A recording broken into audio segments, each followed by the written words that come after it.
ಮಲ್ಲಿಕಾರ್ಜುನ್ ಖರ್ಗೆ ಅವರು ಚಿಟ್ಪುಟ್ಟ ಯುದ್ಧ ಮಾಡಿದಂಗೆ ಮಾಡಿದ್ದಾರೆ ಮೋದಿ ಅವರು. ಭಾರತ ಮೊದಲಂದಿದ್ರು, ಈಗ ಮೋದಿ ಅವರ ಮೊದಲಾಗ್ಯಾರ ಅಂತ ಆರೋಪ ಮಾಡಿದ್ದಾರೆ.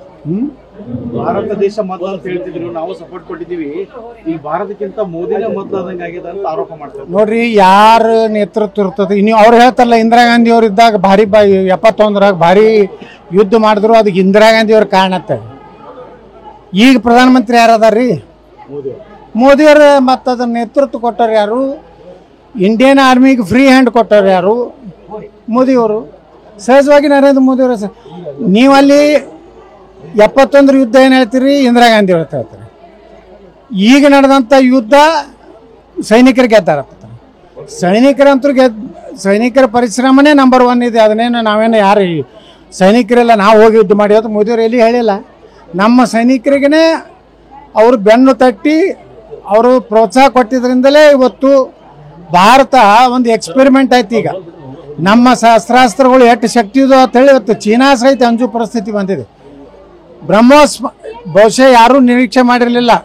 ಇವತ್ತು 17 ಅಭಿ ಸೈಟ್ ತಗೊಳ್ಳೋದು ಬೆಟರ ಅಥವಾ ಅಪಾರ್ಟ್ಮೆಂಟ್ ತಗೊಳ್ಳೋದು ಬೆಟರ? ಚಿಂತೆ ಯಾಕೆ? ಒಬ್ಬ ರಿಯಲ್ ಎಸ್ಟೇಟ್ ಎಕ್ಸ್ಪರ್ಟ್ ಜೊತೆ ಮಾತಾಡು. ಹೌದಾ? ಹೇಗೆ? ಬಾಸ್ ವಾಲಾ ಬಿ ದ ಬಾಸ್. ರಾಷ್ಟ್ರಗಳಿಂದ ಇವತ್ತು ಬೇಡಿಕೆ ಬಂದಿದೆ. ಬ್ರಹ್ಮೋಸ್ ನಾವು ತಯಾರು ಮಾಡಿ ಮಧು ಬಂಗಾರಪ್ಪ ಹೇಳಿದ್ರು.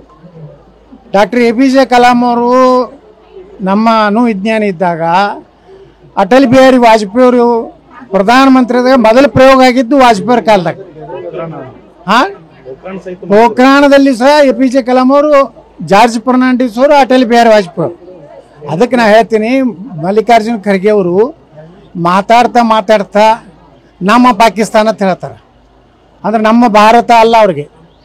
ಅಂದ್ರೆ ಪಾಕಿಸ್ತಾನದ ರಾಷ್ಟ್ರೀಯ ಅಧ್ಯಕ್ಷರು ಖರ್ಗೆ ಅವರು ಅಥವಾ ಭಾರತದ್ದು ಮೊದಲನ್ನು ಸ್ಪಷ್ಟಪಡಿಸಲಿ. ನಮ್ಮ ಪಾಕಿಸ್ತಾನ ಅಂತ ಹೇಳ್ತಾರೆ. ನಮ್ಮ ವೈರಿ ಪಾಕಿಸ್ತಾನ ಅಂತ ಹೇಳಬೇಕು. ಅಂದರೆ ಇವ್ರದ್ದು ಎಷ್ಟು ದೇಶ ಬೇಕಾಗಿಲ್ಲ, ಇವ್ರಿಗೆ ಬರೀ ಓಟ್ ಬೇಕಾಗಿದೆ. ಮಲ್ಲಿಕಾರ್ಜುನ್ ಖರ್ಗೆ ಅವರು ಭಾಳ ಹಿರಿಯ ನಾಯಕರು ನಮ್ಮ ರಾಜ್ಯದ್ದು ದೇಶದ್ದು. ಅವರು ಸ್ವಲ್ಪ ದೇಶದ ಬಗ್ಗೆ ಮಾತಾಡೋದು ಕಲೀಲಿ. ಅವ್ರು ಬೇಕಾದ್ರೆ ಬಾಬಾ ಸಾಹೇಬ್ ಅಂಬೇಡ್ಕರ್ ಇತಿಹಾಸ ಓದಲಿ ಮೊದಲು. ಅಂಬೇಡ್ಕರ್ ಎಷ್ಟು ದೇಶಭಕ್ತರಿದ್ರು, ಇವ್ರು ಅದು ಉಲ್ಟಾ ಹೊಂಟಾರಂದ್ರೆ ಇವ್ರದ್ದು ಅಂಬೇಡ್ಕರ್ ಅನ್ಯಾಯ ಅಲ್ಲ, ಇವ್ರು ಸೋನಿಯಾ ಗಾಂಧಿ ಅನ್ಯಾಯ. ಈಗ